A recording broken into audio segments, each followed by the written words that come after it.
Hello friends, welcome to let's revision. आज हम फिर से लाए हैं यूपी टेट ईबीएस के प्रीवियस ईयर प्रश्न। पूरी वीडियो को ध्यान से करिएगा। यह प्रश्न 2011 के अंदर आया है। कह रहे कि कीटनाशकों के अत्यधिक इस्तेमाल से क्या होगा। पूरी वीडियो को ध्यान से सुनिएगा, प्रश्न करिएगा, मेरे से पहले करने की कोशिश ज़रूर करिएगा। ऐसे में क्या होगा, एक स्वयं का आकलन होगा कि आपने जो है वीडियो के अंदर कितना सवाल सही करा है। जब सवाल सही होंगे मोटिवेशन आएगा तो पढ़ने का मन करेगा। कह रहे कि कीटनाशकों के अत्यधिक इस्तेमाल से क्या होगा। कह रहे कि वायु प्रदूषण होगा, ध्वनि प्रदूषण होगा, जल प्रदूषण होगा या फिर सभी। आपको यहाँ पे बताना है कीटनाशकों के अत्यधिक इस्तेमाल से क्या होगा। जल प्रदूषण होगा। आंसर जाएगा आपका यहाँ पे सी के साथ। परीक्षा पास है। आपका समय जो है बहुत ही बहुमूल्य है। ये मैंने थोड़ी सी व्याख्या रखी है, जल्दी से चीज़ों को यहाँ पे देख लेते हैं। कह रहे कि जब खेतों में ज़रूरत से ज़्यादा कीटनाशकों का छिड़काव करोगे तो क्या होगा, बारिश होने पर यह रसायन पानी के अंदर बहकर नदी तालाब में चले जाएंगे। इतना ही नहीं, ये धीरे धीरे रिस कर क्या होंगे, ज़मीन के नीचे भी पहुंच जाते हैं, जिससे क्या होता है, पीने का पानी भी आपका जहरीला हो जाता है, गंदा हो जाता है। इसलिए इसका सबसे बड़ा असर कहाँ देखा गया, जल प्रदूषण के रूप में देखा गया। कीटनाशकों की अत्यधिक प्रयोग से क्या होगा, जल प्रदूषण बढ़ेगा। ये चीज़ें आपको यहाँ पे नोट करनी है। ये रहा अगला सवाल। कह रहे कि ग्रीन मफलर ये किससे आपका संबंधित है। उतना अच्छा माइक नहीं है, फिर भी मैं कोशिश कर रही हूँ आपके लिए। चीज़ें कम से कम 10-20 सवाल डेली होने चाहिए। ग्रीन मफलर आपका निम्नलिखित में से किससे संबंधित है। यह सवाल यूपी टेट आपका 19 दिसंबर 2016 का प्रश्न है। आपसे पूछा जा रहा है कि ग्रीन मफलर ये रिलेटेड है किससे, आपको यहाँ पे बताना है। कह रहे कि मृदा प्रदूषण से है, यानी सॉइल पोल्यूशन से है, एयर पोल्यूशन से है, नॉइस पोल्यूशन से है, वाटर पोल्यूशन से है। कह रहे कि ग्रीन मफलर जो है ये मृदा प्रदूषण से संबंधित है, वायु प्रदूषण से संबंधित है, ध्वनि प्रदूषण से संबंधित है या फिर जल प्रदूषण से संबंधित है। ग्रीन मफलर ये किससे संबंधित है, ध्वनि प्रदूषण से संबंधित है। आंसर जाएगा आपका यहाँ पे सी के साथ। सी बिल्कुल आपका यहाँ पे सही आंसर हो जाएगा। ऐसे पौधे जो ध्वनि प्रदूषण को नियंत्रित करते हैं उन्हें ग्रीन मफलर कहा जाता है। ग्रीन मफलर ध्वनि प्रदूषण से संबंधित है। ग्रीन मफलर ध्वनि प्रदूषण को कम करने की एक प्राकृतिक तकनीकी है। ये चीज़ आपको यहाँ पे, ये जो व्याख्या है आपके एग्जाम में 4 लगाने वाला है, बस आप इसको व्याख्या को पढ़ लीजिएगा ध्यान से। ये रहा अगला सवाल। कह रहे कि ध्वनि प्रदूषण का मापन किस इकाई द्वारा किया जाता है। यह सवाल 2016 के अंदर आया है। कह रहे कि जूल है, डेसिबल है, न्यूटन है या फिर नैनो इकाई है। ये 2 से 3 बार आया है यूपी टेट ईबीएस के अंदर। कह रही कि ध्वनि प्रदूषण का मापन किस इकाई द्वारा किया जाता है। By which unit is noise pollution measured, आपको यहाँ पे बताना है। तो आंसर जाएगा आपका बी के साथ। ध्वनि प्रदूषण मापने की इकाई क्या होगी, डेसिबल होगी, जिससे शॉर्ट में आपको यहाँ पे डीबी भी बोल दिया जाता है। ये रहा अगला सवाल। 2011 के अंदर यह सवाल पूछा गया है। कह रही कि वायु प्रदूषण का मुख्य कारण क्या है इनमें से। कीटनाशक होगा, सीवेज होगा, धुआं होगा या फिर ध्वनि विस्तारक यंत्र होगा।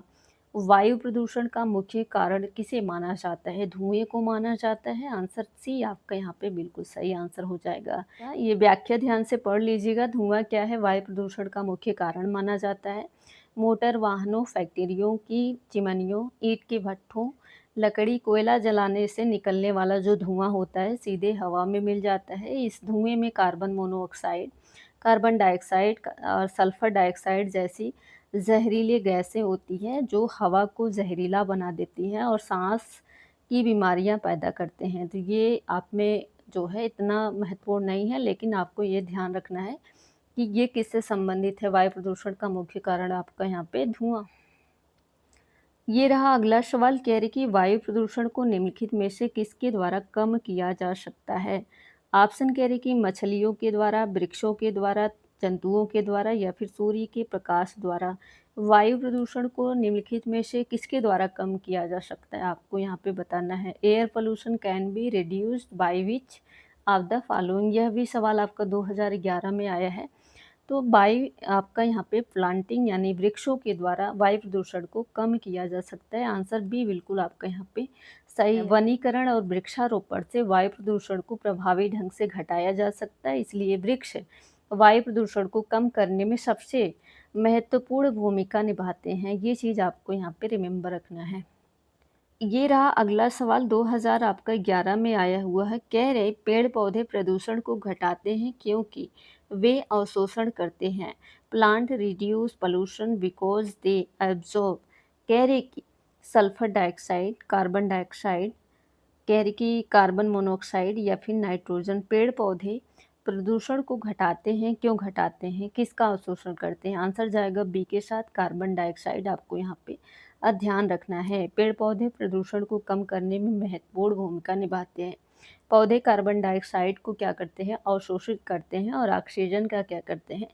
उत्सर्जन करते हैं। बी बिल्कुल आपका यहाँ पे आंसर सही हो जाएगा। रहा अगला सवाल जो कि 2014 में आया है। कह रहे कि विटामिन सी की कमी से होने वाली बीमारी का नाम क्या है? कह रहे कि स्कर्वी है, वेरी है, रतौंधी है या फिर थकान होगा। विटामिन सी की कमी से कौन सा रोग होता है? स्कर्वी हो जाता है। आपका ऑप्शन ए बिल्कुल आपका यहाँ पे सही है। रतौंधी के लिए विटामिन ए याद रखना है। ये रहा अगला सवाल जो कि 2013 में आया है। कह रहे कि विषाणु यानी वायरस संक्रमण से होने वाला निम्नलिखित में से कौन सा है? कह रहे कि हैजा है, टाइफाइड है, सामान्य जुकाम होगा या फिर मलेरिया हो जाएगा। विषाणु यानी वायरस संक्रमण से होने वाला रोग कौन सा है? आपका जुकाम हो जाएगा, यानी सी आंसर बिल्कुल आपके यहाँ पे सही हो जाएगा। जुकाम एक वायरस से होने वाला रोग है, यानी यहाँ पे विषाणु संबंधित रोग है। अगला 9 नंबर सवाल, यह भी 2016 के अंदर आया है। कह रहे कि प्लेग निम्नलिखित में से किस प्रकार की बीमारी है? आपको यहाँ पे बताना है। कह रहे कि विषाणु जनित बीमारी है, वायरस डिजीज है या फिर कवक जनित बीमारी है, फंगल डिजीज है या फिर जीवाणु जनित बीमारी है, बैक्टीरियल डिजीज है या फिर यहाँ पे कह रहे कि खनिज की कमी से होने वाला बीमारी है। करिएगा इसका आंसर क्या होगा? 2016 के अंदर यह सवाल आपका यहाँ पे पूछा गया। कह रहे कि plague is which type of disease among the following. आपको यहाँ पे बताना है प्लेग इनमें से किससे संबंधित है। आंसर जाएगा आपका यहाँ पे सी के साथ, ध्यान रखिएगा। प्लेग क्या है? एक जीवाणु जनित बीमारी है, बैक्टीरियल डिजीज है।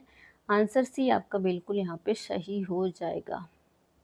ध्यान रखना है जीवाणु का नाम और इसे और क्या कहा जाता है, ये चीज़ आपको यहाँ पे रिमेंबर रखना है। काली मौत, ब्लैक डेथ कहते हैं। यह कौन से जीवाणु से संबंधित है? यार्सिनिया पेस्टिस। आपको यहाँ पे रिमेंबर रखना है। प्लेग जो है यह किससे संबंधित है? तो जीवाणु जनित बीमारी से संबंधित है। ये नॉर्मल सी बातें आपको यहाँ पे चीज़ें याद रखनी है। ये रहा अगला सवाल। कह रहे कि पूर्वा किस अधिवास में शामिल है? यह 2019 का प्रश्न है। कह रहे कि ग्रामीण होगा, रेखीय होगा, नगरीय होगा या फिर अपखंडित होगा। आंसर जाएगा आपका यहाँ पे पहले के साथ। पूर्वा क्या है? एक ग्रामीण अधिवास का प्रकार है। पहला ही आंसर आपका यहाँ पे सही है। ये रहा अगला सवाल। कह रहे कि पीने के लिए सुरक्षित पानी को क्या कहते हैं? ये 4 ऑप्शन है। इस वीडियो को हम यहीं एंड करेंगे। यह होमवर्क में सवाल है। 10 मिनट से कम समय में हमने ये सवाल करा विथ व्याख्या, सरल व्याख्या के साथ। यूपी टेट 2018 का यह प्रश्न है। इसका आंसर आप लोग कमेंट बॉक्स में करिएगा। मेरे चैनल से जुड़ जाइएगा, वीडियो लाइक करिएगा, नहीं करिएगा।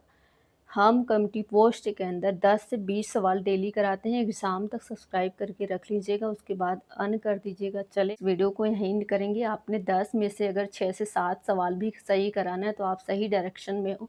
बस आपको रिवीजन करने की ज़रूरत है। ज़्यादा से ज़्यादा, जितना ज़्यादा हो सके आप रिवीजन करिए। मैं ये आशा करती हूँ कि 10 से 20 दिन आपका एग्ज़ाम बचा हुआ है, अपने चीज़ों को, सिलेबस को अच्छे से पढ़ रखा होगा। बस आप जितना ज़्यादा हो सके, ज़्यादा से ज़्यादा, जितना ज़्यादा, कई बार मल्टीपल टाइम चीज़ों को रिवाइज करिए। जो टॉपिक रह गए हैं उन्हें पढ़ लीजिए और जितना ज़्यादा आप याद करेंगे उतना ज़्यादा एग्ज़ाम के लिए आपको अच्छा होगा। सीटेट से बिल्कुल आपका टेट अलग है। आपको चीज़ों को पढ़ना ही होगा। जितनी चीज़ें आपको याद रहेंगी वही याद हुआ, जो चीज़ें रहेंगी वही एग्ज़ाम में काम आएंगी, बाकी कुछ भी काम आने वाला नहीं है। अगर आपने नोट्स बना ली है, बिल्कुल अस्थाई से बैठ कर के चीज़ों को याद करिए। एक सब्जेक्ट कम से कम 20 से 30 मिनट आप चीज़ों को याद करने में लगाइए। सो इस वीडियो को यहीं एंड करेंगे। मिलते हैं इससे बेहतर कंटेंट के साथ। Thank you and all the best.